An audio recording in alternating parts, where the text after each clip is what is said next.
Digital 410 Productions proudly presents the What's the Scuttlebutt podcast with your hosts Dodd Abernathy, Jeff Copsetta, and Henry Sledge. What is going on, everybody? It's been a while. We took a little time off for the holidays, a much-needed break, but Jeff Copsetta, he can never take a break. Mr. Man had to go get him some online schooling. We'll talk more about that momentarily, but we're happy to have you guys back. And it's kind of a special day for us here at the What's the Scuttlebutt podcast because this is episode number 100. And we want to appreciate everybody who's coming and hanging out with us tonight on the live stream and each and every one of you who tune in every week now that we do a weekly episode. And I just want to thank each and every one of you for your continued support.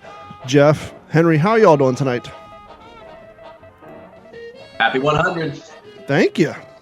Happy 100 to you guys too. Yeah, good to be here. Appreciate it. So real quick, Jeff, you posted something online. You said, hey, we kind of took a little time off, but there's never time off from learning. And looks like you took a pretty interesting online history course. You want to dip into that a little bit? Oh, yeah, real quick. So you done forgot about it. I'm getting into education, and I'm teaching at the high school here where I graduated 20 years ago now, but my goal is to get into the history department. Right now I'm covering their Spanish classes. So I've got about 2 years left. So I'm signed up for Southern New Hampshire's online history program. So those classes start in February. So I thought, well, I got my associates a couple years ago. It's been a little while, so I've got to kind of get back in the rhythm, of having deadlines and doing online, schooling. So my grandfather was a recipient of a newsletter from Hillsdale College called Imprimus. And when he passed away, it was passed on to my dad. My dad still gets the newsletter. For whatever reason, they always send him 2 copies, like some weird glitch. So I get a copy and my dad gets a copy. And a year or so ago, maybe a little longer than that, on the back of this one newsletter, they were offering a brand new American history course. And all of their online courses are free. I mean, that's a no-brainer. So I enjoyed that course so much. I think I've taken 3 or 4 more since then, all about history. And this latest one, and it's one of their newer courses called The Second World Wars. And this is put together by historian Victor Davis Hanson, who's just absolutely great. And it's just a really unique, I don't want to say, maybe unique's not the right word, but for me, a little bit eye-opening. As far as just how detrimental to the human race World War II was. I just always tend to look at things from the American perspective, and to lose 65 million people off of this planet because of that war, and America only losing about 400,000, almost really a drop in the bucket. I mean, and of course, 400,000, a lot of guys and gals that were lost during that war, but nothing like 8 million in China or 15 million in Russia. So it was a great course. I thought I'd share it, and I've just been plugging along, taking one on statesmanship and Winston Churchill right now that I'm really enjoying. Isn't it amazing when you do something like that, even after all these years and all the leisure reading that we do on the topic, that there's still so much more to learn? I mean, the vast coverage of what happened during World War II, you can almost read something every single day and not learn everything. Right. Yeah. It's almost like the more you learn, the more you realize you didn't know. It's incredible. Well, and that's why part of the thing we've always done here is look for other people who know about the topic, because even with the 3 of us, with all the knowledge we have, we could still only cover just a little tidbit of it. And so that's why we're always constantly throwing it out there. Hey, if you guys you know a lot about a subject, maybe something we don't cover, and you want us to cover it, send us an email to mailcall@wtsp.worldwar2.com, or even better, if you think you can come on and hang out and maintain a conversation with us for 35, 45 minutes and help contribute to the show audibly, we'll be more than happy to have you on. We're far from snobs here. The gates are wide open, and anytime anybody has anything that they can contribute, we'll be more than happy to have you on.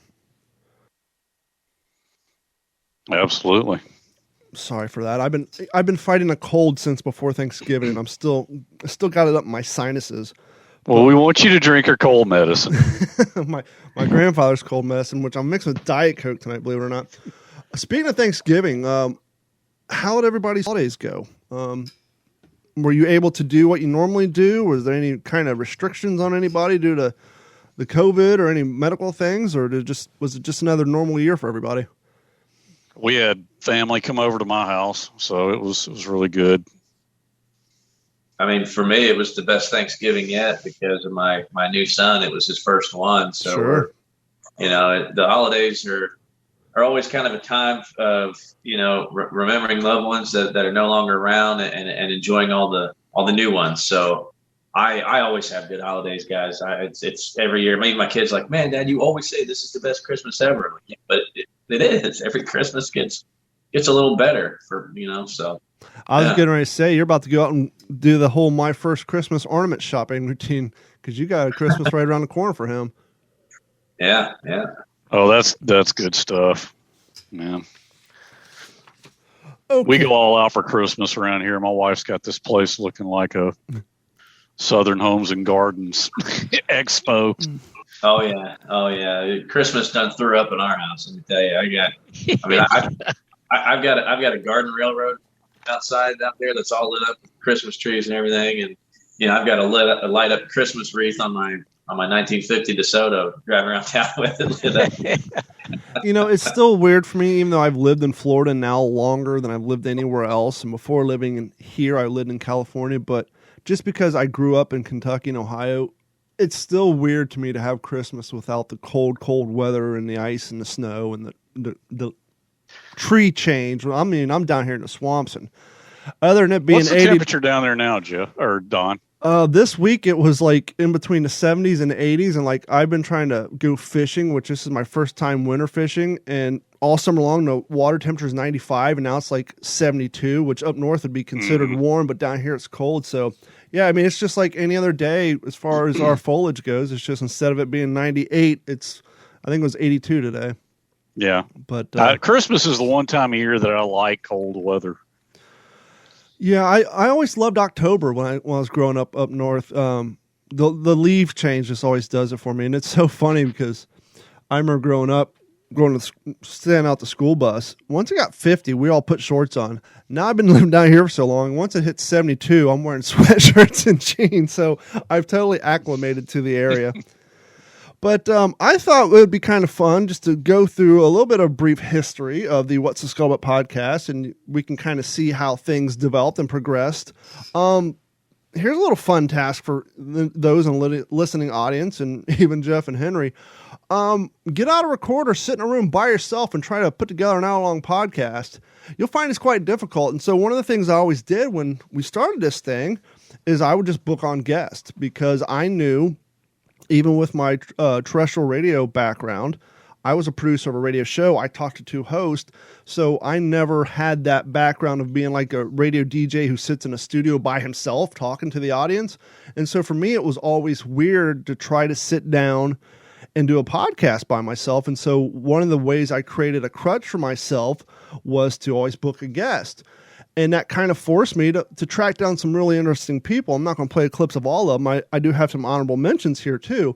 But here is the opening of episode 1, which we all know aired in 2018, but actually recorded it in 2017.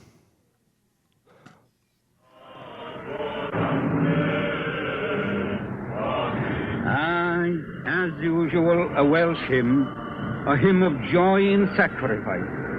In that spirit we carry on, ere a door no, and for long as this war lasts, these furnaces shall never go cold.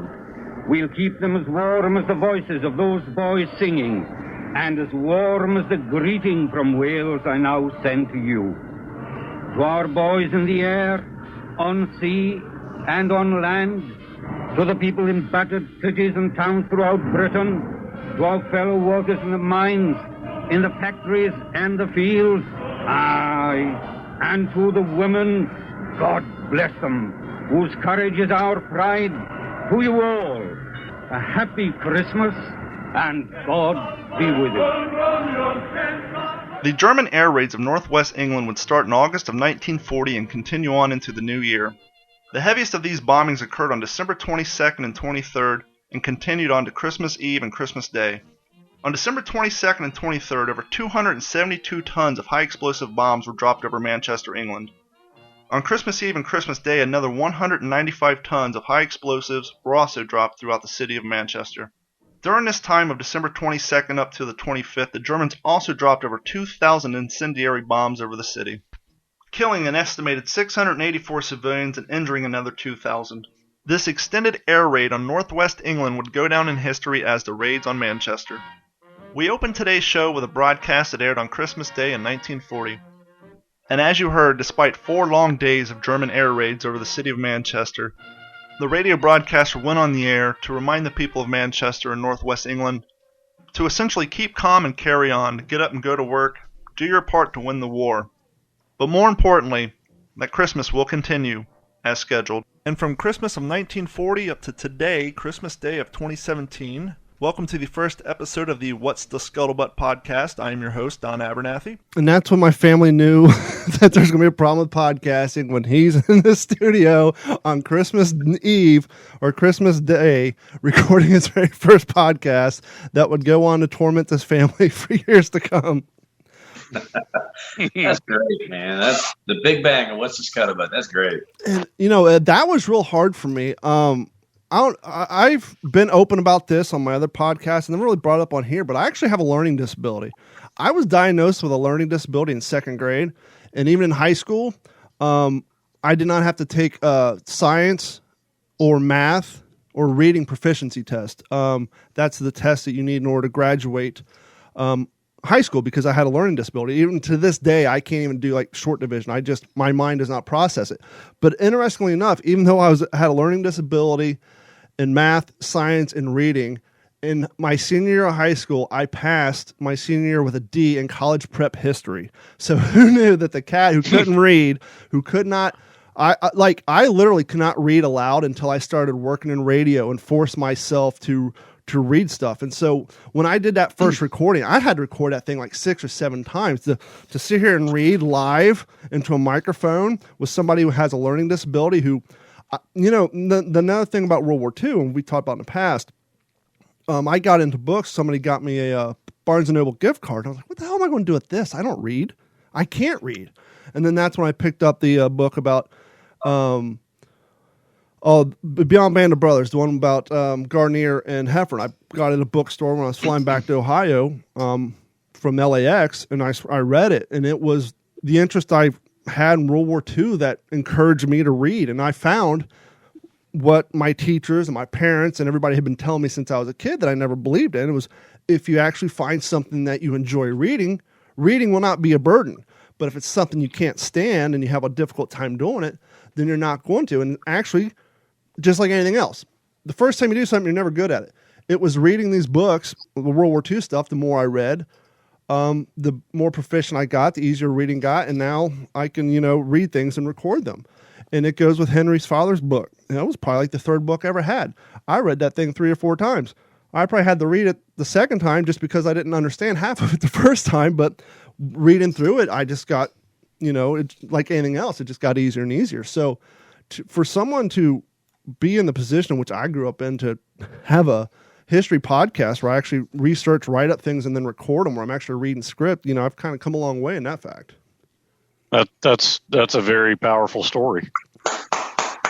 Oh, thank you. Well done. So one of the things I wanted to do with this podcast is I wanted to interview vets, but as we know, it was getting, harder and harder to find them. But being a computer guy, I actually had a customer who lived right behind my shop who was a World War II vet. He got there near the end of the war, so he didn't have a lot of combat experience to talk about. But if you guys are a long-time listener to this podcast, even when I do sit down with veterans who have battle experience, I would never push them into that realm. I would just talk to them and let the conversation take it to where they're comfortable. And so to me, the fact that he didn't have any combat experience didn't mean anything, because I was just interested in talking to people who were alive during the time. Just like we've interviewed women civilians who were in the United States at the time and told us what it was like on the home front. And so the first person, World War II vet, I talked to, and I'm happy to say he's still alive, and I can look out my shop window and see him out there on his riding mower or selling mangoes out in the street, is one Mr. Martin Elix. And here's just a brief, real quick segment from him on episode number 2 with Martin Alex. I'm very honored to be joined by a World War II vet, Mr. Martin Alex. Thank you, Martin, for allowing me to come over to your house today and spend a Sunday with you. So we went to Ritchieville, Pennsylvania, and we lived there for a while, a short time.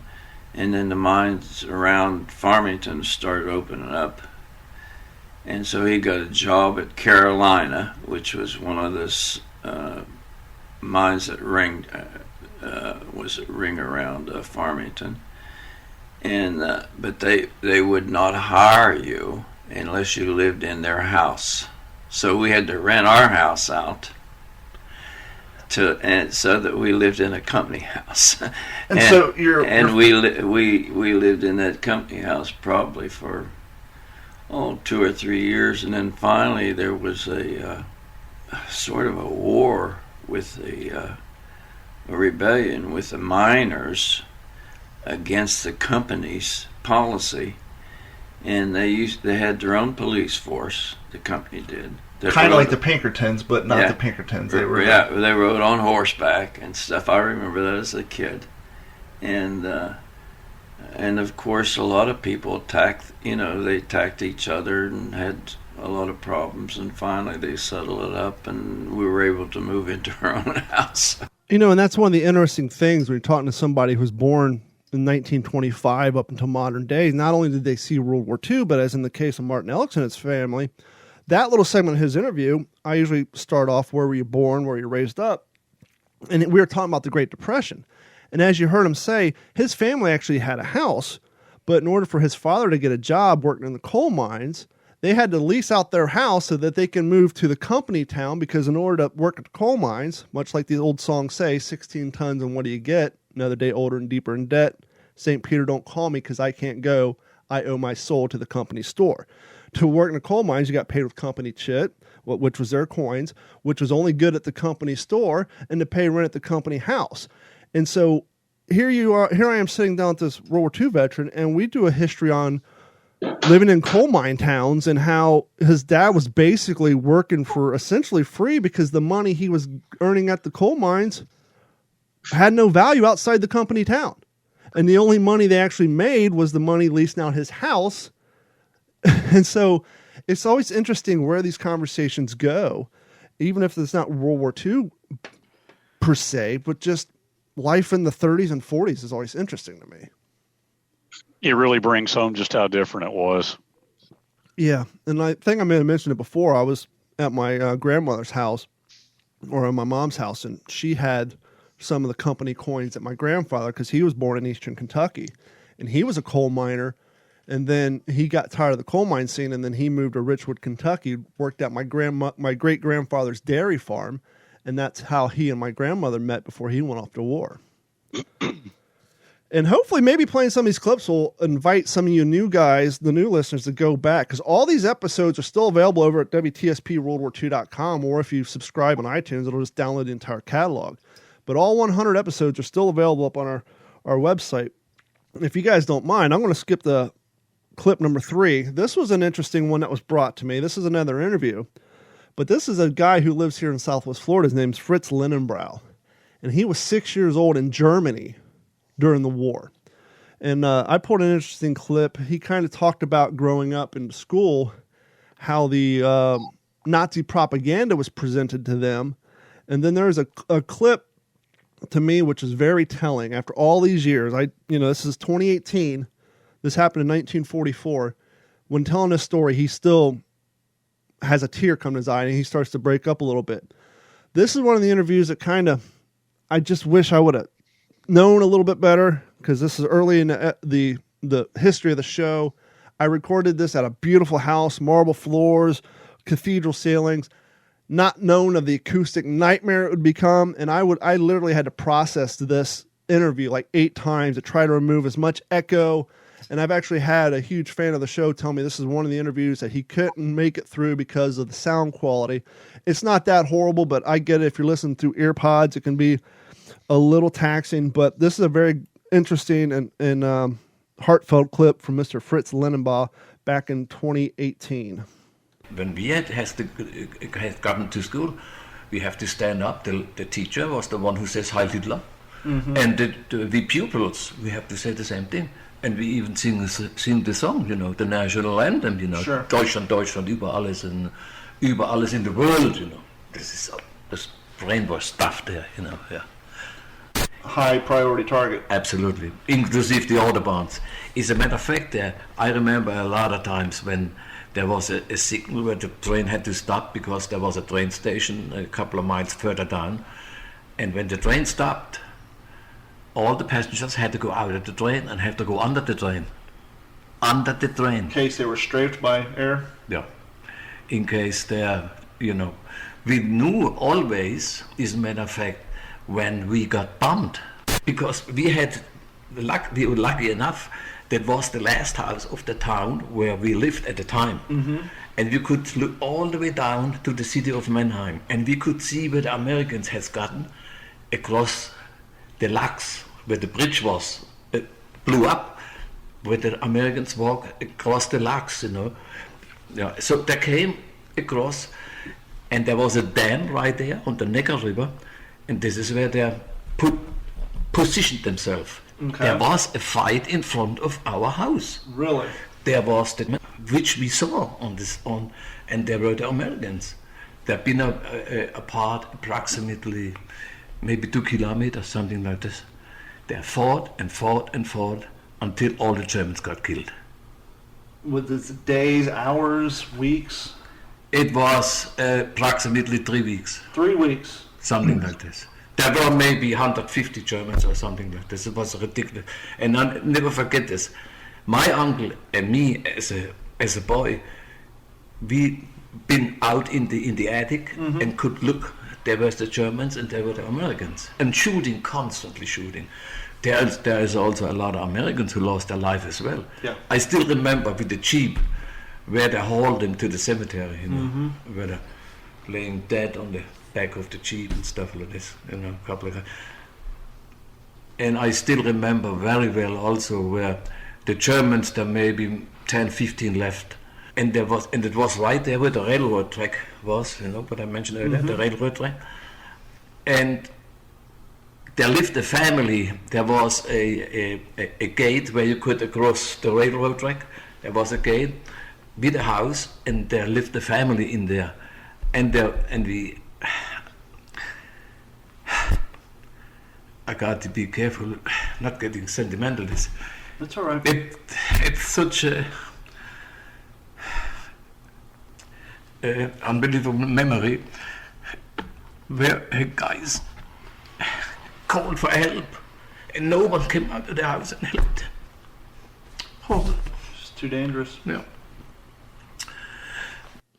I should have preempted with that one by saying you'll hear a clip where the subject changes. I kind of squeezed 3 different subjects. Obviously, these are sometimes 2-hour-long interviews. I'm trying to boil down to a 2-minute.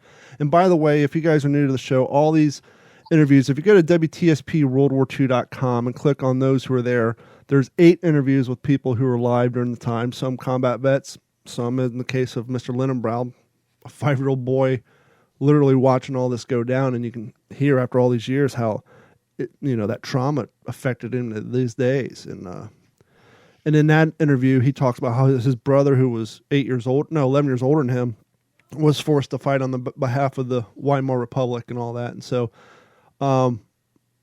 if you can get over I don't know, the audio I don't feel was that bad there. I've gone. No, it was not that bad. I've gone back and cleaned it up and republished it, but that one is definitely a good one to listen to, because one of the things I did at the end of that interview is I asked him, and it's actually a reoccurring question I have for these guys who are in their 90s and lived through the Depression and lived through a World War and lived through the era of the Korean War and Vietnam Wars.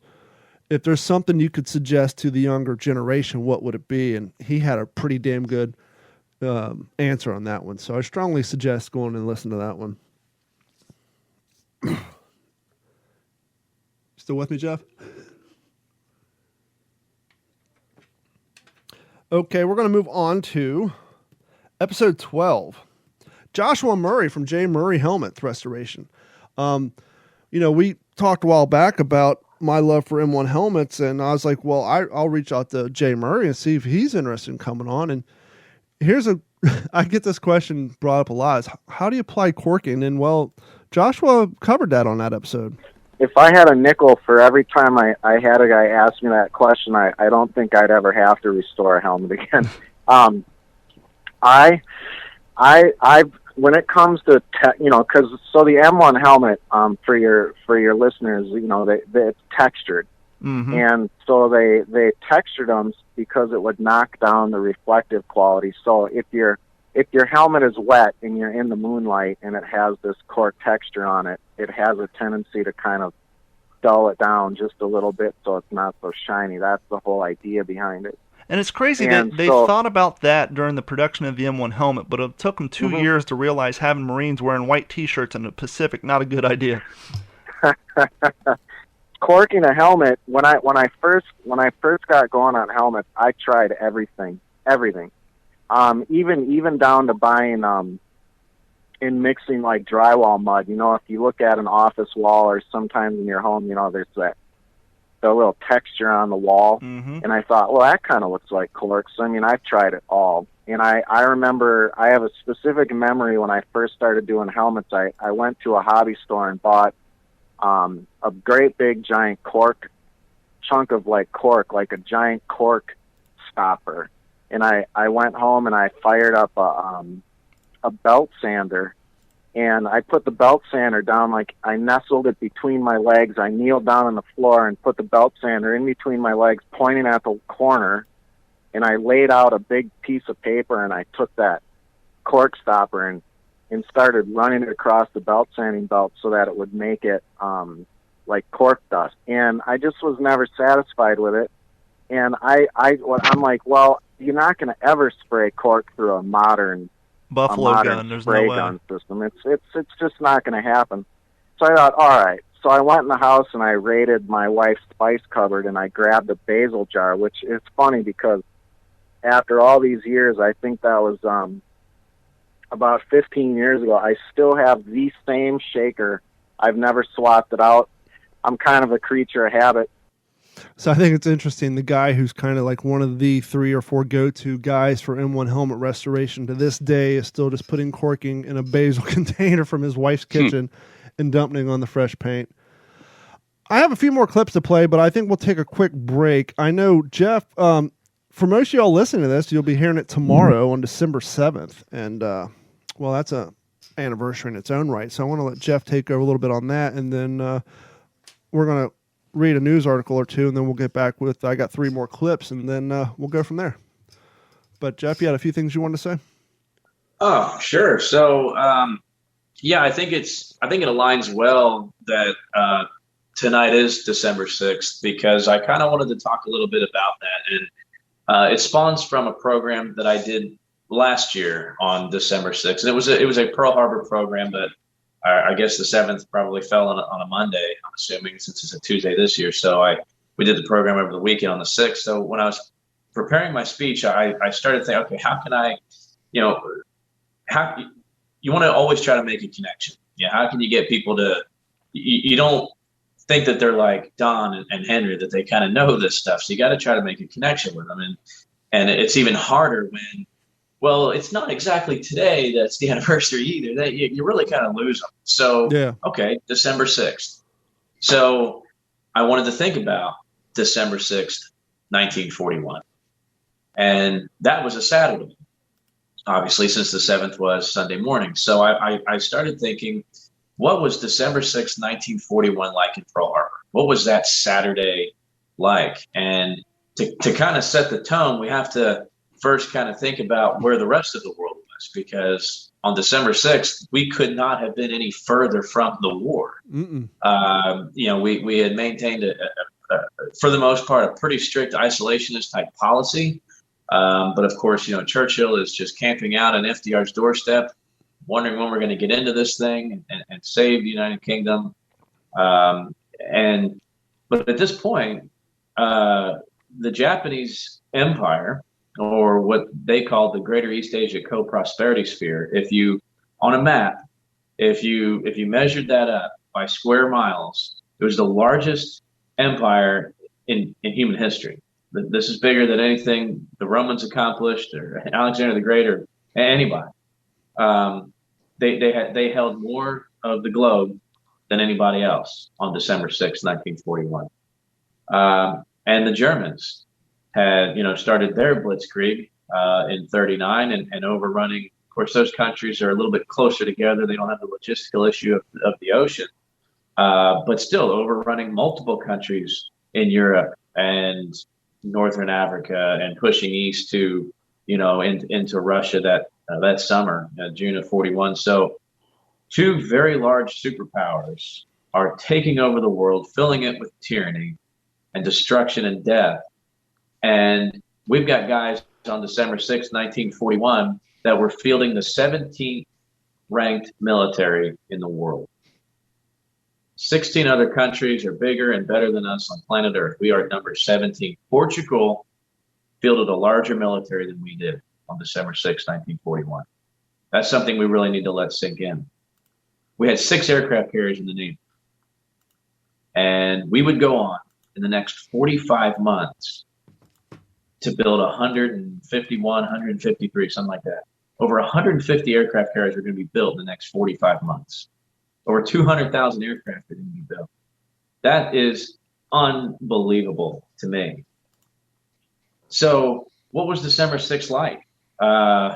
Maybe Friday was a payday. Guys are hitting the streets, getting a new tattoo. Maybe they're buying the rank that maybe they just got promoted just in time for Christmas. They're probably Christmas shopping. Guys are going around to the, souvenir shops and buying their kid brother something or something to send home to mom and dad for Christmas, which is just a couple weeks away. I mean, look around you. People have their Christmas lights up. Some have their Christmas tree. It's Christmas time, folks.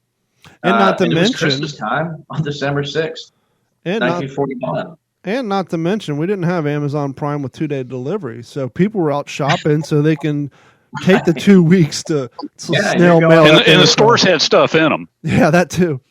Right. But if you're on the West Coast or in Hawaii and you have family on the East Coast, it's going to take a while to ship that stuff back. And so, like Jeff was saying, you're going all your holiday shopping and you're just out on the town living your life. Right. Maybe catching up on mail. Maybe finally, sending mom that letter back that she sent you before Thanksgiving. Maybe it's time I write her back. Mm-hmm. With all that said, it was just another normal day.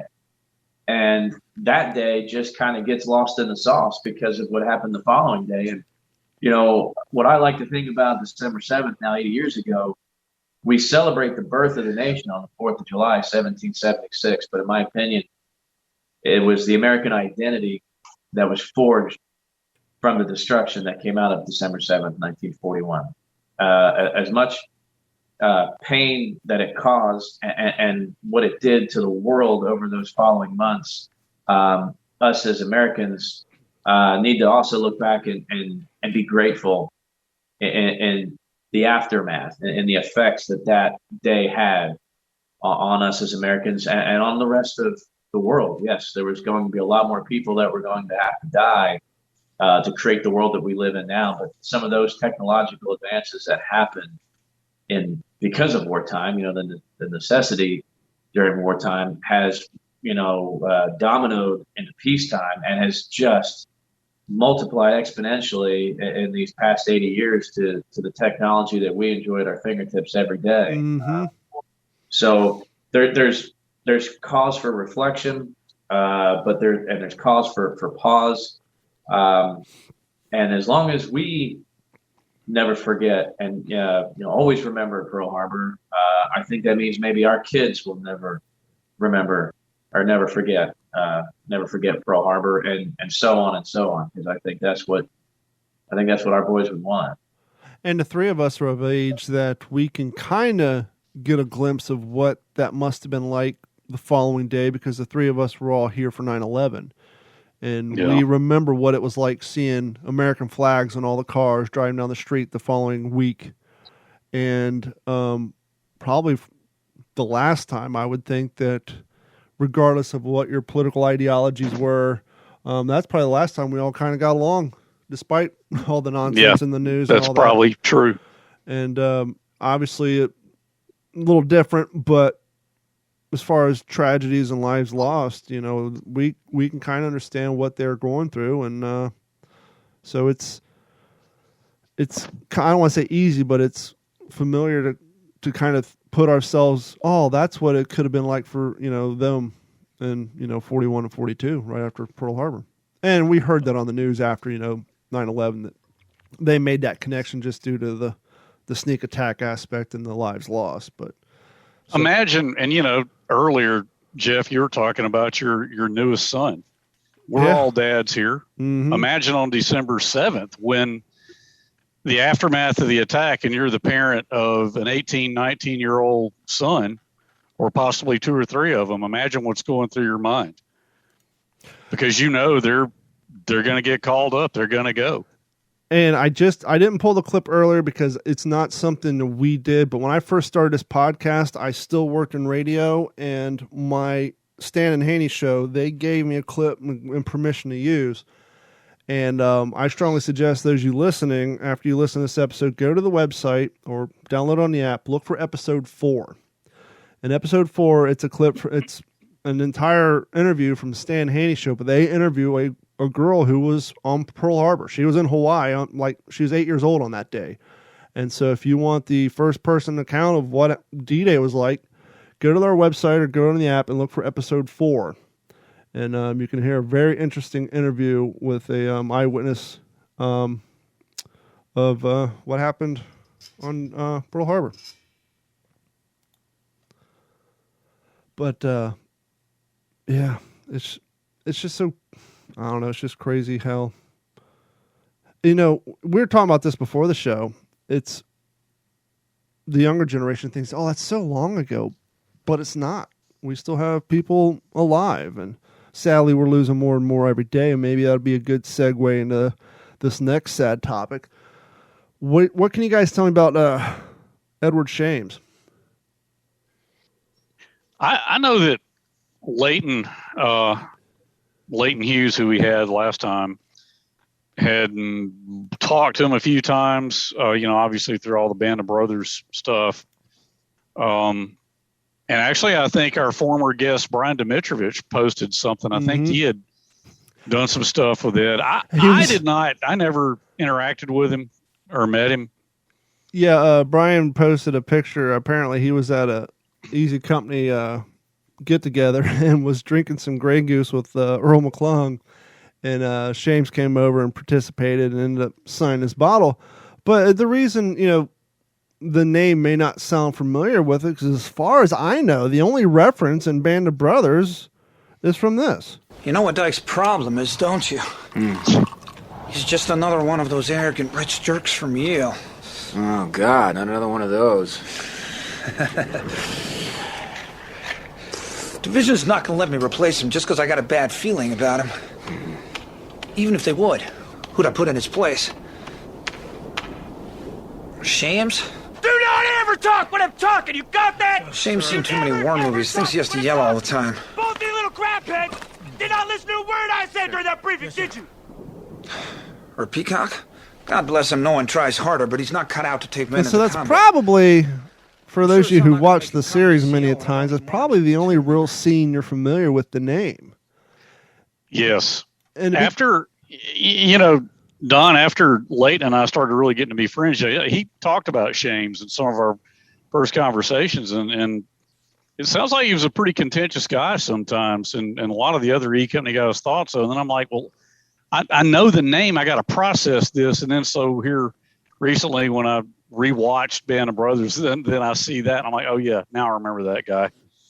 And to be honest with you, I didn't know he was still alive because from that one clip, you didn't think too much to do a whole lot of research on him. And so now I wonder, well, how did he feel? How did his family feel about that being his only portrayal? That, okay, he's too much of a hothead to be put in charge of become a leader. But anyhow, the reason I bring that up, Dateline, December 6th, 2021, Army Colonel Edward Shames, the last remaining officer of World War II's Band of Brothers, which Brian Demetrius pointed out was not the case because he is on the spot with his stuff. I'm just pulling up on our page so I can find what he said. He said, incorrect CNN, Brad Freeman of Easy Company is still alive and well. But back to the story. CNN, Colonel Edward Shames, the last surviving officer, not so much as we just pointed out, of the World War II Parachute Infantry Regiment of the U.S. Army, known as Easy Company, died Friday at the age of 99. God bless him. Quote, Shames passed away peacefully at his home, said the obituary posted in the Holloman Brown Funeral Home and Cemetery. During World War II, Shames was a member of the renowned Easy Company 506 Parachute Infantry Regiment, the 101st Airborne Division, known globally as the Band of Brothers. According to the obituary, the story of Easy Company was later immortalized in the HBO miniseries, as we just said 3 times before, Band of Brothers. Shames was involved in some of the most important battles of the war. He made his first combat jump into Normandy on D-Day as part of Operation Overlord. According to the obituary, Shames gained a reputation as a stubborn and very outspoken soldier who demanded highest standards for himself and for his other soldiers. And so I did a little quick searching around the old YouTube, and I found an interview with him. I'm not going to play the whole thing. Here's a quick 2-minute snippets, basically talking about where he came from and then what he did at Birch's Garden. Oh, sorry, I had the volume turned down from where I so gracefully faded us out of the previous clip.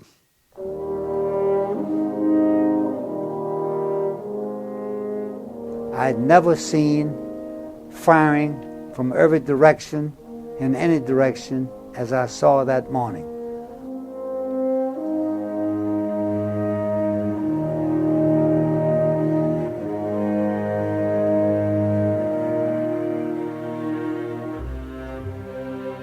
I was born in Norfolk, Virginia, June the 13th, 1922. My family was Jewish. We knew that sooner or later that the United States was going to be involved in the war. I was only 18, 19 years old. I signed up at Fort Monroe, Virginia, to go into the 506 Parachute Infantry. Nothing has ever been before or since of what they put us through, including the running, the training, and also the obstacle course that was, we said, developed by the devil himself. They almost killed all of us. But on troop train, we knew that it was going to New York, and therefore we knew we were going to go to England. We trained very seriously in England because we knew this was the word to do. And this was in September 1943. At the Eagle's Nest in Birch's Garden. We were the first ones there. Naturally, we did what any God-fearing soldier would do. We looted the whole place of everything that we wanted. I got a little bit of the silverware plus a bottle of cognac, Hennessy cognac. And on the bottle of cognac it says, for the Führer's use only. I kept the bottle of cognac and I brought it home, and I used the bottle of cognac to celebrate my son's 13th year bar mitzvah. That I brought more men home from my platoon than any of the 200 platoons in the 101st Airborne Division. Of that I am proud of. I was tough. I wouldn't take no for an answer. I wouldn't take a lot of bull. I was concerned with bringing those men home. The mission first, bringing the men home. After he was talking about getting the silverware, I had to flash back. Remember the scene when Spears was walking through the dining hall and the maitre d's running off, and then there's another guy behind him.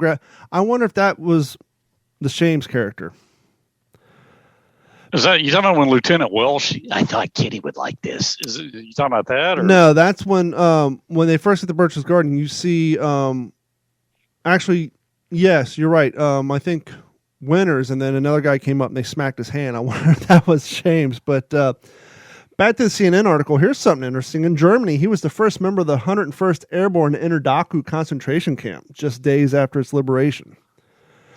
And after the war, Shames worked as an expert on the Middle East affairs with the National Security Agency. He later served with the United States Army Reserve Division and retired a colonel. And then it goes on to give his obituary. So, Yeah, not only survived the war, but to live to 99. I mean, most civilians aren't even that blessed, especially of that era, to, survive all that and then have the good health to live to 99. I think we can all attest that if we're lucky, we will live to 99. I was talking about Go ahead, Jeff. I said I plan on it. Yeah, well, that's where we're a little lucky now with technology. I'm thinking, my knees are bad from all the years of skateboarding, but by the time I need a new knee, they'll be pretty much off the shelf, and I can pick one at my leisure. For those you watching home, you can kind of see I have a Christmas sweater style t-shirt on. This is actually the Wtsp World War II Christmas shirt, and you can't see it at home, but right now it has a picture of an M1 Garand on it, and it says, "Dear Santa, all I want for Christmas is an official Springfield Armory M1 rifle semi-automatic, chambered in a 30-06 with a cherry stock, complete with an 8-round M-block. Thank you, Ralphie." So I took the line from the Christmas story about wanting the Red Ryder BB gun, mixed it up a little bit, slapped on an M1 Garand, and that's the official WTSP Ugly Sweater Christmas shirt. So you guys can head over to WTSPWorldWar2.com and find your shirt there and get one to have for your next Christmas party. You'll be the talk of the town. That's pretty cool. I may have to get one of those. Yeah. Well, the first year I made it, I sold quite a few of them. A lot of the reenactors bought it. Oh, and real quick, while you're there, please head over to WTSPWorldWar2.com and click on the Patreon link. We got a few new patrons helping to support the show. We are just about there where all our overhead for web hosting, paying for all the services, to restream and all that stuff is just about paid for. So I truly want to thank each and every one of you who sign up each month. It's $1 a month. There is a $7.50 a month plan. After month 2, I will send you a free t-shirt. I just posted for all members from last week that I made some new podcast stickers for the What's in Your Head podcast, and I announced that this week now, we're going to be giving away some WTSP stickers. Obviously, I'm going to be sending Henry and Jeff some too. I'm going to print up the stencil like the t-shirt Jeff has, and then I also do a version of the Lucky Strikes logo, and so I will send you guys some of those, and those are the vinyl cut stickers like you see on the back of people's cars, not the printed up stickers that tend to peel off and delaminate. Do you want to do your book suggestion before we get to these next 3 clips there, Jeff? Oh, yeah, I can do that. The one I'm reading now, I'm not quite through, is this one. Gotta love the green screen. This one here, Day of Infamy. This is written by Walter Lord, and some people may remember Walter Lord as kind of having probably one of the best novels written about the disaster with the Titanic. That was a book, A Night to Remember. It came out in the mid-50s. So, and this one's about the same time. This one I want to say is maybe early 50s when it was originally published, mid-50s, somewhere in there. But so along those same lines that he wrote the other one, just kind of real, that you don't get caught up in too many technical details. It's just personal story after personal story, this ship, and then this ship, and he keeps it all in chronological order, which is really great. So you just kind of get an overall sense of what that morning was like. There's no backstory. And for any of you that have read, like, At Dawn We Slept, it took about 25 years for them to write the book. It takes you about 20 years to read it. Like Winds of War. It's everything you could ever possibly want to know about it. Whereas this is like a little, 180-page paperback, throw it in your briefcase, read it on your lunch hour kind of thing. Great book. But I also finished recently this one here. I know this is not World War II. This is about the spy ring that helped save the American Revolution. Brian Kilmeade and Don Yeager have kind of a series out that they've done on some topics in American history, and this is the first one I read. And what I wanted to read out loud real quick, you guys will get a kick out of, because it makes me think during World War II, the English, the British soldiers were pretty upset about so many American boys at home or at their home in England while they're all fighting the war. Of course, the overpaid, oversexed, and over here motto came out of that. But let's go back. And this is from a letter written by a cavalry officer. His name was Lord Rawdon. who, this is from the British perspective. So they are here on Long Island. And this is what he's talking about. And this was written on August 5th of 1776. The fair nymphs of this isle are in wonderful tribulation, as the fresh meat our men have got here has made them as riotous as satyrs. A girl cannot step into the bushes to pluck a rose without running the most imminent risk of being ravished. And they are so little accustomed to these vigorous methods that they don't bear them with the proper resignation. And of consequence, we have most entertaining courts-martial every day. Okay, boys. They may have complained about what happened in England in the 40s, but it sounds like they were dishing it out on Staten Island in the 1770s. So I thought that was interesting. And the last thing I want to talk about, we're going to save for when we kind of get into where it all started for us. But so those are the two books I just recently finished, and one that I'm in the middle of. You're talking about it takes you 20 years to read it. And I had a flashback before I started reading all these books. I kind of said earlier that the first book I read was the one about Babe Heffron. Then I had a flashback. One of the first books I read, it was at my dad's house, was Winds of War. Have you read either that or War and Remembrance? Yeah, Winds of War I read a long time ago. That's 898 pages of like size 8 font. I mean, it's got font the size of the Bible, and I literally Googled it. It's 896 pages. That book was like that thick. Yeah. And my dad had like the small travel version, and I don't know. I think it was in his bathroom or somewhere. And I started reading. I just took it with me, but I actually read both of those, and they're fiction, but it's interesting. Before the show, and before we get back to the clips, Henry and I don't know how we got on the subject, but we were talking about Army men. I'm talking about how, that's what it was. We're planning on doing a future episode talking to our kids and younger cats about what World War II and their impressions of it and how it impacted their lives. And Henry's talking about, when he was a kid, he started playing with the little green Army men. And I made the joke about how, well, they started manufacturing those things in like 1947, and here in 2021, you get out of the Dollar General, it's just the same exact mold. You still got the mortar guy, you got the guy doing the Army crawl with Zim 1, you got the radio guy. But I had a flashback. It had to have been, I was born in 78. I had to have been 5 or 6, so this had been early 80s. And obviously, I didn't know anything about my grandfather and his history, and I didn't know the fact that when I'm 43, I would have his first aid box that came from underneath the dashboard of a Willys. But I just had a flashback. I can remember to this day unwrapping the G.I. Joe Jeep, the Willys, and him looking at it. And it had to be kind of surreal to him that when he was 18, 19, he worked grave registration. I'm sure he around some Jeeps here and there. Something that he related to carnage, and probably the worst time of his life, a few short years later, his grandkids stoked to be opening a little plastic version of it underneath the Christmas tree in his basement. That had to be a little surreal to him. I mean, this was early G.I. Joe. This was before they had the Abrams tanks and the B-2 bomber. This was a straight up Army Jeep, and I remember getting that, and I can remember the box, the logo, and the whole 9 yards, and it had to be kind of weird. I can only imagine. Probably same thing for your father too, Henry. I mean, I'm sure you went down the G.I. Joe trail early on. Oh yeah, for sure. In fact, I don't know that it was a Willys, but down at the local dime store, I got a plastic Jeep and had a plastic machine gun on the back of it. And I remember putting it by the bed at night, sleeping by it, so it'd be there for me when I could play with it in the morning. And there was we're talking, I was like 6 or 7 years old at the time, but back in the 70s, my older brother, there was a show that used to come on. I think it was about like some Army guys in the desert, probably in the Med Theater. They always went around in a couple of Jeeps. I think it was the Rat Patrol. Rat Patrol. Yeah. Was that it? Rat Patrol? Yeah.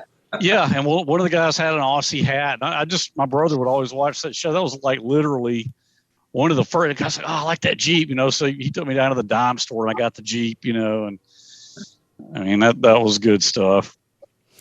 The Rat Patrol is a show that's inspired loosely and modeled on David Sterling's British Special Forces services, which use modified Jeeps armed with machine guns as their transport through the treacherous desert terrain.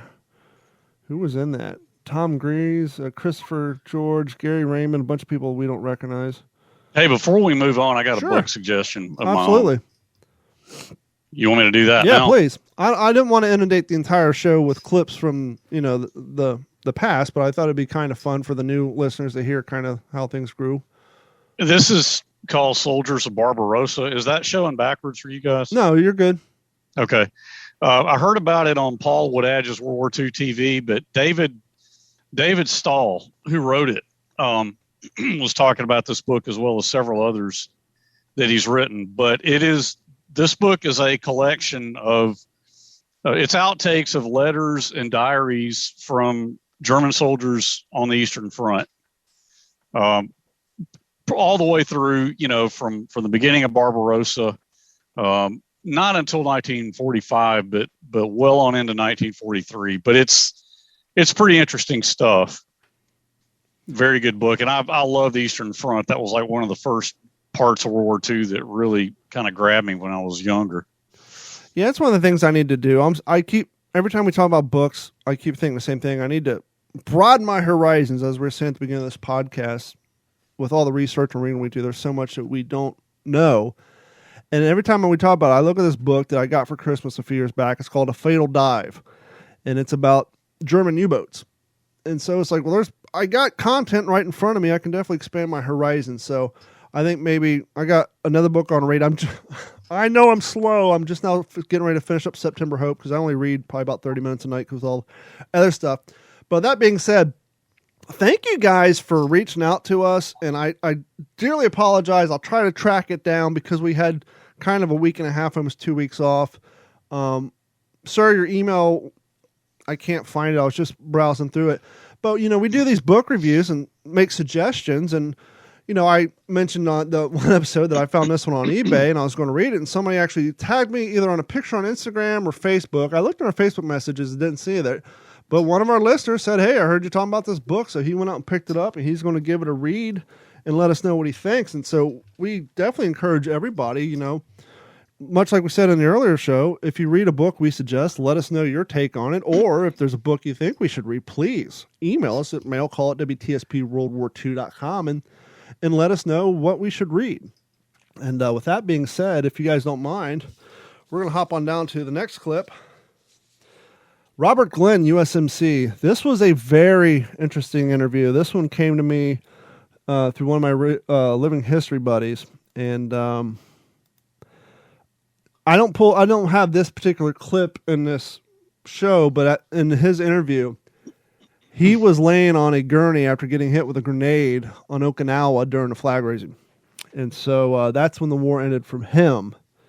But he was a barman, and I always remember one of the things he told me when he got there, fresh off the boat, was walking around, and Old Salt looked at him and said, hey, get rid of the tripod off your bar. The Japs look for that because, let's be honest, a bar from a distance, it looks more like a rifle than it does a machine gun. It doesn't look like a 30 cal or an M1919 or a Ma Deuce. He said that, from a far distance, the only thing that really makes a bar look like a machine gun is the tripod, so get rid of it. He said he took the tripod off. They never had the tripods. Only time they put the tripods on was when they came back for refit and were forced to go do target practice. They would supply them with tripods. They would do their target practice, take the damn things off, throw them back on the ground, and head back out to the front. And so this is an interview with Mr. Robert Glenn, who sadly, about 6 months after this interview, passed away. The lieutenant says, I want you to lead this thing. You're going to be the point man out there. And I said, I've never done anything like that. You've been in combat, and we got to have somebody that knows what they're doing out there. So they put me out in front, and we went a little ways, and I say the Lord was with me because I heard things nobody else heard. And I turned around and told them, held my finger over my mouth, in a silent position. And I moved on, and I went around a huge tree that had been uprooted in one of them monsoons they had. And as I stepped around it, a Jap jumped right up in front of me. In fact, he was so close to me, I couldn't raise my rifle. I just squeezed the trigger where I was at. Well, the sergeant had come up behind me and another one was running off, and he shot him. But then we turned around and moved on, and as I came into an open ground, I was out in the middle of it, and I noticed some Japs behind a big tree that was off right at the corner or, edge of that little opening that I'd walked into. Mm-hmm. So I just stopped and I turned around and I motioned for the sergeant to come up. He came up and I said, now look over my shoulder, but don't, act any way or anything. Just look. And he says, yeah, I see him. I said, all right, then let the others know that we're going to shoot. So he went back and let them know, and then he came back to me. And I said, you take the ones on the left of the tree, and I'll shoot at the ones on the right. Well, it was 2 on the left and 2 on the right. I didn't see but one, and I shot him. Well, the second one started running off, and I shot him, but he was carrying a suitcase.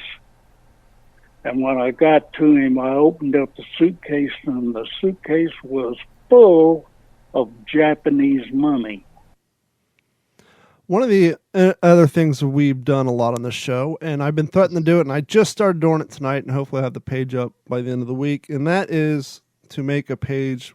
You guys can find all the interview with authors, and one of the authors we had on here was Clay Bonnyman Evans, who I had the privilege to attend the Tarawa reenactment in Fort Morgan, Alabama a few short months later. And Clay wrote the book, Bones of My Grandfather, about his grandfather, Alex Bonnyman Jr., who was posthumously awarded the Medal of Honor on Tarawa, and whose bones were not recovered from the island until 2012 or 2015. So we're going to skip ahead, and here is a brief little segment from that interview. In November of 1943, when he and the rest of the Marines of the 2nd Division sailed for, they really sailed for the Solomon Islands, where they did some amphibious assault training, and then went off to Tarawa. They didn't even know where they were going until they were underway. So it was quite a big secret. Like I say, I mean, the way I think of him is he was just a man of action. He was, depending on who you talk to, he was a daredevil or he was reckless. He was impetuous or he was courageous. But the fact of the matter is he was a guy who liked to test himself. He was what we would call an adrenaline junkie today. There's a little story I tell in the book about how he used to freak everybody out because there was a cement swimming pool at his parents' house in Knoxville, Tennessee. And from the time he was a boy until he was, a grown man, he used to love to run up the roof of the bathhouse and just hurl himself about 12, 15 feet across the cement into the water and just terrify his parents and everybody who was watching. He was a guy who did not back down from a fight. He liked to have a drink, and when he got going, he enjoyed that kind of thing. So he also, it's worth probably pointing out, he didn't turn out to have the skills to make the grade, but all the way back in 1932, looking for adventure, he joined the U.S. Army Air Corps because he had hoped to become a pilot. Now, before we wrap up the show with the final 2 clips, I want to do a little honorable mention. Like I said, I didn't want to do an entire hour just playing clips, even though I damn near did. I hope you guys don't mind. But I want to mention, Jeff, are you familiar, or Henry, have you seen, because he has a very big Facebook footprint, Image Works World War II, the photos he does? Heard of it. Yeah. I actually did an interview with him. Not sure, probably episode 15 or 16. I'll have to track it down. Very interesting. He's talking about how he got into doing these, and he does these insanely beautiful World War II reenactment photos. He's not a living historian himself per se. He found a group of very, very fine-tuned, authentic, high-standard group of guys over in Europe and he goes out, and they have the Jeeps and all that stuff, and he shoots these fantastic photos. And so that was another great interview. Another great interview, episode 41, actually had Alex and Ranger, who are both, ironically, Rangers per se, at the Springfield Armory site, the historical site. And they give the full rundown from how George Washington pinpointed the location where he wanted it built, all the way up through the history of the guns that were designed there. We talk about the M1 Garand, the Thompson. We go on to talk about how the Springfield Armory firearm of today is not the same Springfield Armory of yesterday, how the government never put a patent on that name. So after they shut down, the name was bought out, sold a few times, and the current owner is the guy who's making the Springfield Armory handguns and rifles you see today. But yeah, that is not, in fact, the same company. And then one of the early interviews I did on site was the Holocaust Museum down in Naples. It's another good one to check out. And we had Luke Schertzel on here, who was the producer and director of Wonderland, who featured Tom Berenger. But then along came episode number 42, the episode that would kind of change the dynamic and where this podcast would go. And if you'll allow me, and you don't edit this out, sure. Today marks the 15th anniversary. It's all over my social media, and I'd love to give a shout out to some former colleagues of mine. Fox Troop 9th Cavalry Regiment 15 years ago today took a picture when we first pushed up into Baghdad, and we all 15 years, man. Time flies, man. It was 15 minutes ago in my mind. And that's what really helped me harness the energy that I could try to give RJ and Chelsea. I'm not a consultant. I'm not a historian.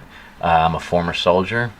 I just wanted to be a part of this. Sure. Because the greatest generation, as we all know, is slipping past us. And like I said before, there are so many stories. I have a short amount of time left where I can go up to one of these heroes and say, is that how it was done?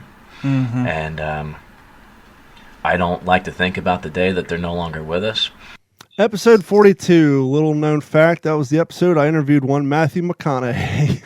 No, that was the day I was lucky enough to be brought out to a little house on the island of off of St. James City to interview the cast and crew of Walking Point, and was introduced to yours truly, Mr. Jeff Copsetta. And it wasn't long after that I was flown out to Texas, and we spent a weekend together, and one thing led to another, and here he is, one of the first official co-hosts of the What's the Scuttlebutt podcast, and we haven't looked back since. So that was a huge day for this podcast. I appreciate that. I looking back, I didn't think it was that early on in the 100 episodes. Episode 42. It's incredible. Yep. And then we had you on, I think, once after that. And then, well, no. Did I have you on before coming to Texas? I can't remember. Maybe. I think maybe we had you on to promote the fact I was coming out there. I'm not sure. I'd have to go back and look. That could be. Yeah. And then we did one when you were there. Yeah, we did one on site. And, and it's so weird going back and listening. I haven't listened to this. Early on, I would put the podcast up and I would listen to it in my car, kind of like the radio equivalent of a sound check. What can I do better? How's the quality? And back in the day, I didn't have the microphones I have now. I had some low $25 microphones that picked up every background noise, every burp, and every fart. And I had a little tiny mixing board that if I plugged into a laptop would pick up ground noise. And so it took me a long time to get the clear studio sound with the proper equipment that, it probably took me, between this and my other podcast, it probably took almost a year and a half to get a decent mixing board to figure out, okay, I can't run this all through one computer. A little behind the scenes. My studio, to do this podcast, I'm running 2 computers right now. It takes 2 computers to put up this one episode. So it took me a long time to figure out, I need, because these aren't high powered. Even though I'm a computer guy, it's like the guys on that old show, Pimp My Ride, or you watch any of these shows on Velocity Channel. These guys are working on $100,000 cars, $70,000 cars, and they're driving home in their Chevette. Same way, I'm a computer guy, but I don't have high-end gaming computers here. And so it took me a while to even though I worked in radio, I wasn't a radio engineer. So it took a while to piecemeal all this stuff together on a shoestring on a shoestring budget to get the audio where it is today. But that brings us to episode 92. What could it possibly have? Or 91A for those you keeping track at home. But what happened on episode 92? Well, it might help, Don, if you click this button. So that's why they explored things like my dad being haunted so much by his experience. And Robert Leckie. I mean, you know, he had a harrowing time of it himself. I mean, and the Pacific explored that more than Band of Brothers did. Now, with 3 separate characters and 3 separate storylines, you know, I read all the reviews. I read what people were saying because I was primed. I wanted to know what people thought because I wanted so desperately for people to like it. I wanted desperately to like it. But again, even though I had been coached on what to not compare it to, I still compared it to Band of Brothers. How could you not? And so I'll be honest, and I told you guys this, you know, I watched it when it came out, my wife and I did. And of course, I was so close to the story. There were things, you know, like the damn thing with the 45 and all. Well, you know, and there were other things. And I'm just like, why did they do this? Why did they do that? And I was really angry at first. And roll on a number of years to basically, you know, now. And it's fortuitous the way things work out. But I've gotten involved in a couple of projects that have shown me that the Pacific had legs. It has legs. It stands up. I mean, and I think the people who are going to care about this kind of thing and who go back to Band of Brothers, go back to the Pacific, they have an awareness that, okay, these were 2 completely different projects. And that was big shout to Galen Wagner for hooking us up. That was episode 1. And sadly, well, not sadly, Galen Wagner has announced that after this year, he's going to step away from organizing the event in Alabama. Hopefully somebody takes up that. Oh, really? Yeah. It's a lot of work. He's done like 5 of them. I've known people, you know, Jeff can tell you all day long, the amount of work that it takes to put something like that together and then to do it at a place that isn't part of a job. It's literally a passion project. You know, he doesn't work for the grounds to host it. I mean, it's just, he had an idea. There's not enough Marine Corps representation in this hobby. He found a location. He actually got sponsored by the Alabama Marine Corps League. He of himself is a retired Marine, and it was a passion project. He did it for 5 years, and he's going to allow someone else to carry it on. I think he kind of proved his point that, hey, this is something that can be done. Here's how you do it. There's an interest in it, and he got out of it what, you know, I'm talking out of my ass. I haven't talked to him about it, but this is just from my experience of people who's done it. It's a lot of work, and I think he accomplished his goal, and he's just moving on with other things. But huge shout out to him, because if it wasn't for him, you wouldn't be here. And as we said at the top of the show, episode 1 was filmed in this room on a $25 microphone on a $30 mixing board on Christmas Day Eve. I think I recorded that at midnight. Wow. If you would have told me in 2017 at midnight that I would be hosting episode 100 with a cat from Texas and a fella from freaking Louisiana, no, sorry, Alabama, I would not have believed you. Maybe I would have thought, well, maybe I'd have a fellow Florida reenactor here, but I would have never thought, you know, we would be spread over 3 states and record an episode 100. So, and slowly building an audience, you know, it still blows my mind. When I was at that train event, and it was funny. It wasn't even about the pod. He got there through the podcast, but we were talking about TikTok, and the guy's like, yeah, I was the guy who mentioned you on TikTok when you're fishing. Don't flip your kayak over because your phone will end up in the bottom of the lake, but I found you through the WTSP. And so it's weird how, you know, sometimes you feel like this just the 3 of us doing this for the 3 of us. And then when you come across somebody, perfect example, Jeff, when I came out to visit you in Texas, the first thing that's really happened to me through this podcast, you had a gentleman who was part of your group. He said, not only did he say, hey, I listen to your podcast, but I went to the same school as your daughter. Turns out this cat grew up in my town in Grove City, Ohio, went to Franklin Heights. Actually, his freshman year was the same high school I went to. Then he moved to the competing high school, and at some point he moved to Texas and fell in with Jeff, and listening to my podcast, I was like, holy shit, small world, to actually go to Texas to meet somebody who went to elementary school with my daughter and freshman year at the same high school as me. And I'm sorry, I forget his name. The gentleman you introduced me to when he was like the first volunteer there that day. I think he has red hair. I forget his damn name. I'm trying to think myself because I remember the conversation. I'm trying to remember, there's so many guys that participated in that. It'll come to me. Hopefully he's listening. Yeah. Hey. And that's been a little while. I still talk to some of those guys. Of course, I'm no longer doing that for a living. But I talked to one of them just yesterday, and when I started this new living history unit here in Burnett, I pulled a lot of those guys from over there to double dip and to help me out here, just because they just they love doing it. And where else can you go bust brass and shoot Thompsons and BARs and everything like that for the public? And unfortunately, those opportunities are kind of dwindling, because of where we're at in the world today and the sensitivity towards firearms and everything. So it's really limited the ability. So we're lucky here in Texas to be able to do that kind of stuff, at this museum here at the airport and for different public programs and at air shows and things like that. Because you can't take guns out of war. It's always going to be there. And people like guns. People come out to see them shoot, to smell the gunpowder in the air, because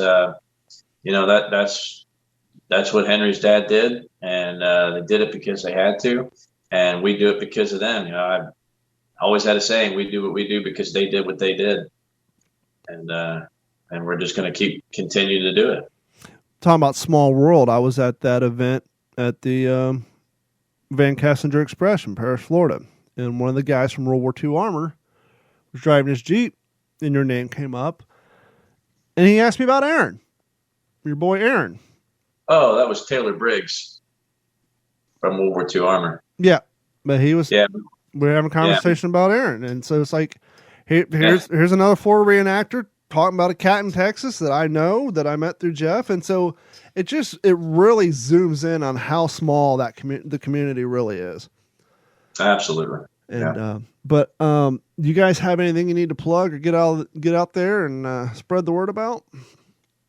Well, I'd like to talk about where it all began for me real quick. Sure. We talked about this episode where it all began, being the 80th anniversary of Pearl Harbor. We wouldn't be here if not for that day. And I thought it'd be neat to just kind of do a quick shout out on where it began for us. Sure. I think that'd be kind of neat to take turns. And I guess I'll go first, just real quick. Where it started for me was I was about 4 years old, and my maternal grandfather, he passed away shortly after that. So I only have a few memories of him, but this one is pretty crystal clear, even at that young of age. I had a toy Springfield rifle over my shoulder, properly positioned at right shoulder arms, and on the record player, he put this on, Victory at Sea. There's 3 volumes, volumes 1, 2, and 3. This is the soundtrack to the TV show that came out in the early 50s called Victory at Sea. I think there was 26 episodes. Each episode covered a different facet of the war, all, of course, from the naval perspective. And each episode had its own soundtrack, basically, had its own song. So volume 1, which is what I have here, I have all 3 volumes. Volume 1 is to me one of the best. Songs like The Pacific Rolls Over and Guadalcanal March, Hard Work and Horseplay, Theme of the Fast Carriers, and Beneath the Southern Cross. If anybody wants to hear what World War II would be if it was composed into classical music, Victory at Sea is it. And I listen to it all the time when I'm building my scale models, or at the background of my office, reading a book. I have that on the turntable, Victory at Sea. And it brings back those memories of being a 4-year-old boy, with a toy rifle. And it was then that I knew that World War II would always be a big part of my life, and I'm lucky to have had the opportunities that I have and I always knew that I was going to serve. And I've also had that incredible opportunity as well. I'd like to mention one more thing before we turn it back over to you guys. Speaking of those who served, some of you know I was in a pretty small unit in the Army. That was a selected unit, and we never had more than about 50 guys in it at any given time. And I just got news today that we lost one more who served in my unit. He was a great soldier, and just a good all around guy. And it's tough to be attending another funeral this week for a veteran who didn't come anywhere close to living to be 99 years old. And I would just like to mention that this is not the first funeral I've had to go to now for the guys that I've served with. And let me tell you, they always say, oh, when you thank a vet anytime you see one, and I'd like to say that, and especially at a time like this in the family of this soldier, that thank the mom of a vet. Moms are certainly the most unsung hero in our military today. When guys are bleeding out on the battlefield, they're hollering for their mom, and they're the ones that really truly stand behind every soldier, sailor, airman, and Marine and Coastie that we send to combat. So it's kind of a tough thing. It happens. It happens to all of us who've served. We can't all live to be 100. But if you guys could just keep that family, in your thoughts, and we're going to drive on.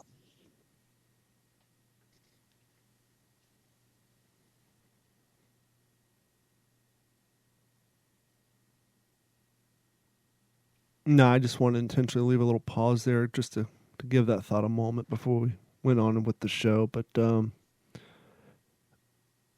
definitely prayers for that. I'm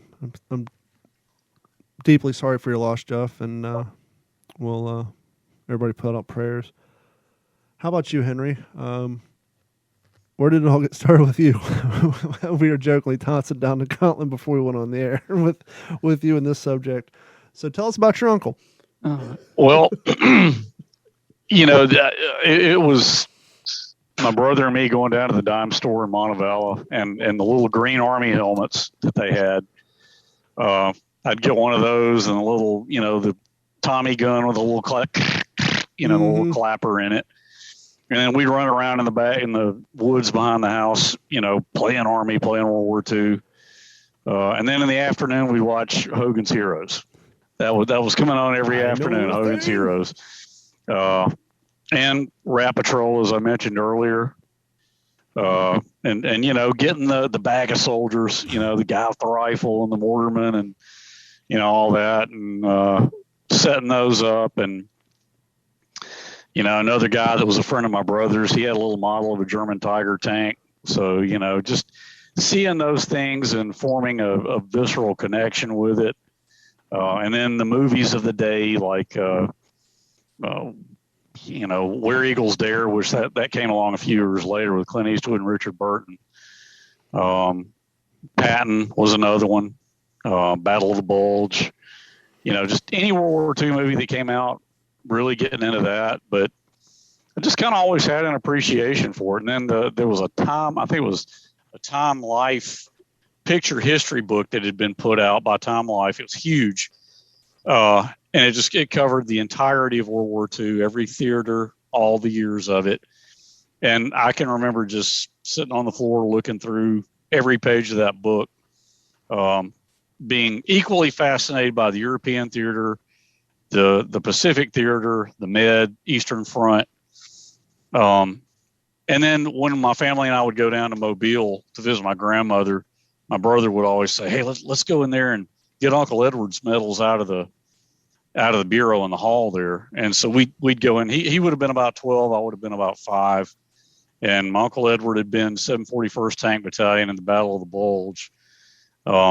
And we would get out his medals. He had 3 Purple Hearts, a Bronze Star, and a Silver Star. Wow. And then in the back room, his tanker's jacket was hanging up. And I can remember John taking that. I go, man, this is Uncle Edward's. He wore it in the Battle of the Bulge. You know, and even at 5-6 years old, man, I just thought that was so cool. Mm-hmm. And just to verify, it did. The Tanker jackets did have a zipper, correct? Yeah, it did. And this one, like, it just had the ribbed collar. Yeah, like Jeff. So Jeff, when you came on before the show, Jeff was talking about how the jacket he's wearing right now looks like a modern day tanker jacket. And I said, with the color, you can't really see the collar, but it has the same ribbed collar. But he said, well, the only difference is this one has a zipper. And I was like, no, the tanker jackets actually were the tanker and the airborne jumpsuit were like the few that actually had a zipper. The rest of them were buttons up. Yeah, this one did have a zipper. It had like a wool lining. And I had that jacket for many years. And there was also the Nazi building banner. I've told you guys about that he ripped off the town hall because Second Armored went through Pilsen at the end of the war. But, you know, it was just that stuff, man. I mean, just feeling connected to it, looking through any picture book I could find. Just having an appreciation for the history. I can remember my family and I were in a restaurant. I was probably about 10 or 11 years old, and I was really into the airplanes. And my dad had struck up a conversation with a guy at the checkout line, and apparently this guy had been a Navy Hellcat pilot. Wow. And I remember my dad say, hey, this is my son Henry, and he's, hey, he flew F-6F Hellcats. And the guy, and you know, these guys were like our age. You know, they were not old men at that time. Mm-mm. And I remember the guy was like, yeah, I wanted to fly bombers, but they didn't trust me with a big plane, so they made me fly a little one. You know, and I just wish I could reach back and just go, okay, what carrier were you on? Yeah, what, right. You know. But I don't know, man. I feel sorry for these youngsters coming along who will never know a World War II veteran. Yeah. To them, and as crazy as it sounds, to them, Vietnam vets are going to be the World War II vets. Yeah. Yeah. You know, there's 2 times on this podcast I've interviewed people who were military vets not of the World War II era. And one of them was a Vietnam vet.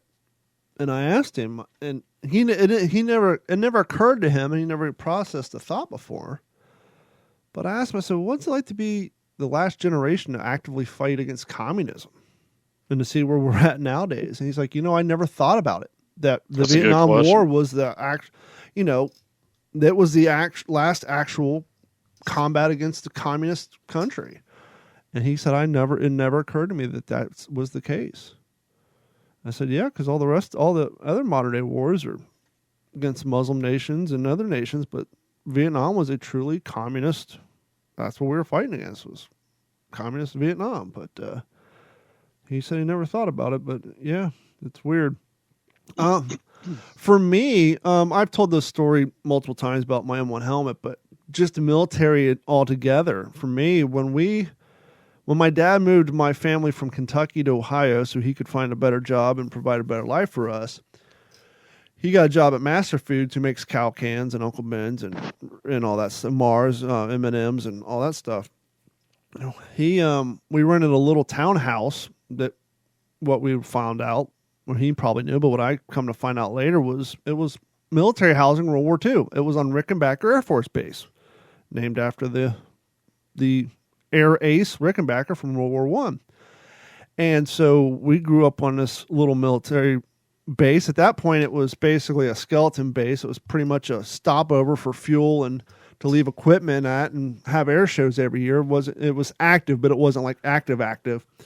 And I went to Hamilton South Elementary School, which was right there off the base. I'd get up and walk to school. I remember the first time I heard the sound barrier broke was in 5th grade, sitting in class, and boom, all the windows rattled because some pilot decided, hey, I'm going to break the sound barrier right over the base. And every year we would have air shows. And my brother was, let's see, when I was in elementary school, he was in 8th grade. And so by the time I got to 5th grade, he got in the Civil Air Patrol. And so he had a pass to get on the Air Force Base. So by the time I was in 5th grade, we were going to the PX on the Air Force Base. We were going on the Air Force Base, getting our haircuts, and oh, look, there's Playboys on the table, shit like that. And they had Sherman tanks. We would just ride our bikes and stop and climb into these Sherman tanks and roll the wheels and adjust everything. And so we're climbing in and out of Sherman tanks in elementary school and getting our haircut on the base. And first tape cassette I ever owned, 5th grade, I bought Iron Maiden's Only the Good Die Young from the PX on Rickenbacker Air Force Base. And then off of the base, because it was designed for military living, they had an old defunct hospital. They had an old defunct movie theater. And they had miles and miles of flat, straight road. And so we'd go skateboarding down there, and some of the older kids would, break into the defunct buildings, and there was underground drainage ditches you could ride your skateboards in. But long story short, my best friend's dad was a gunny sergeant in the Marine Corps. And so in the summertime, I'd basically spend every day over there with Danny. And in his basement, he had the full-size G.I. Joe aircraft carrier. He had all that stuff. He had M1 helmets laying around and gas mask. And his dad would come home and have his Marine Corps PT shirts on and get up and go running in the morning. Every once in a blue moon, if there was a special event, he might come home in his dress blues and all that stuff. And Danny's mom was retired Navy. And so my second family, I basically, every day in the summertime, was basically grown up around a Marine Corps gunny sergeant and former Navy, and he would make us shit on shingles and tell us old Marine jokes and all that stuff. And then, I kind of lost interest in it until like I said, got some Band of Brother books. And when I moved down here in 04, got my first M1 helmet, and then the weight of it. And as I said before, people coming over who didn't formally have an interest in the topic would pick it up and say, wow. And then we'd talk about World War II, and then that's kind of what got me into living history, and the rest is WTSP history. But that's kind of what got me into it. And so, just being around Danny's dad and his mom and all that, and spending all that time on the Air Force Base, buying old defunct helmets and liners, and stepmom getting us stuff from the old surplus stores, and growing up in Kentucky too, we'd go out in the woods and play guns and all that stuff, and we'd all run around the Rickenbacker Air Force Base community in our 3-4 sizes too big BDUs, carrying plastic M16s, and just run around the neighborhood causing mischief and mayhem. And that's pretty much where we got our start on it. But yeah, nowadays kids play guns, they get kicked out of school. Yeah. I mean, just think about the fact that we had a activity called guns. What are you doing? Playing guns. And how many of us played the one pump BB gun rule? Pump the gun one time and you're perfectly suitable for shooting each other with them at a good range. No eye protection. You just go out in the woods and shoot each other with BB guns. I mean, we did all that dumb shit. But yeah, it's just different times, I guess, huh? Yeah. Is that what you're looking for, Jeff? That was awesome. This is great. 100th episode. It's everything I thought it would be. Well, I appreciate it. Once again, I didn't want to spend the whole time, but I figured why not? We got these clips and going back and like when I was editing some of these, it's like, wow, I've forgotten about a lot of these interviews, and going like when I was pulling clips of the veterans I was talking to, I was like, wow, I'm actually proud of some of these.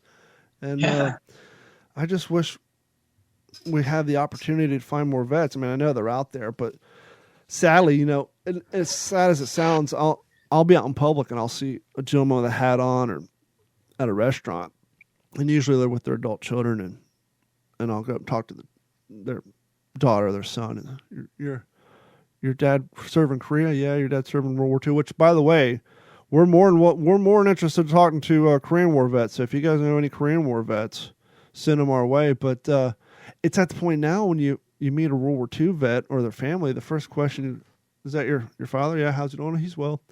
Is he lucid? Because obviously to carry on a 30-minute conversation. I mean, I see cats on TikToks all the time. Well, they do like a 30-second thing, but they're like, nah, he can't carry on a conversation for more than 5 minutes. And it's sad, but yeah, it's at that point now. It's like you want to interview somebody, but you gotta ask the hard questions first. And that's why I always say, if you know somebody who's able to do it, even if it's from a telephone, we've done them. I've interviewed people in hospice who are more wanting to get their story out, and yeah, so whether it's over the phone or wherever, I've interviewed people over Skype, Zoom. So if you guys know relatives, guy down the street, like I said, Martin Elks, still alive, still mows his grass. He's still out there. So they're out there, and a lot of them are. You wouldn't even know they're 95, 96. A lot of them are just rolling around like they're in their late 70s, early 80s.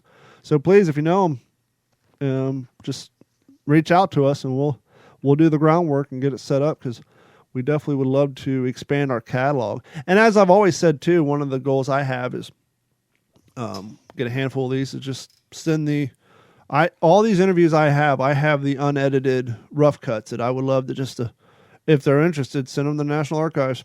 Here you go. Here's some interviews. If you can find some interesting artifacts, go ahead and pull them out. But here's the uncut, long-form interviews, and just, let somebody do something with them. Because, why should we just be the only ones sitting on their interviews? But I think what's that? Yeah, well said. That's a neat factor. I mean, you've got the resource, but to be able to share it, that's what's important. Yeah, and that's what I always tell people is they're wanting to get their story out there. Yeah, I'll edit it and share it with my audience, but I always keep the long form version, and we'll do something with it in the future. But I think that's going to wrap up this episode 100 of the What's the Scuttlebutt podcast, your favorite World War II based podcast.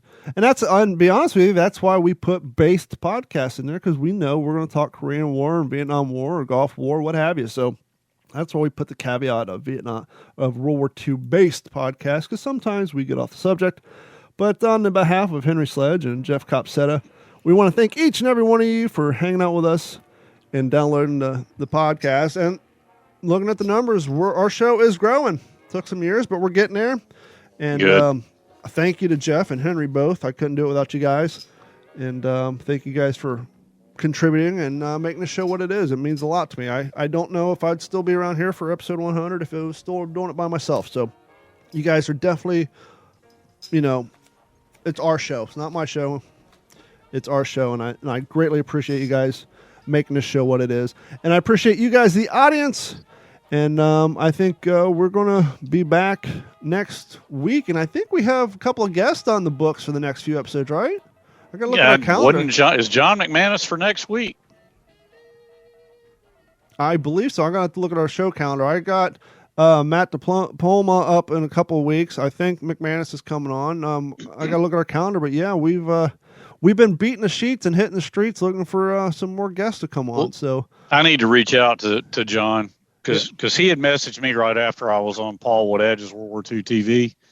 And then I back and forth. I'm like, hey, I co-host a podcast. Would you be on it?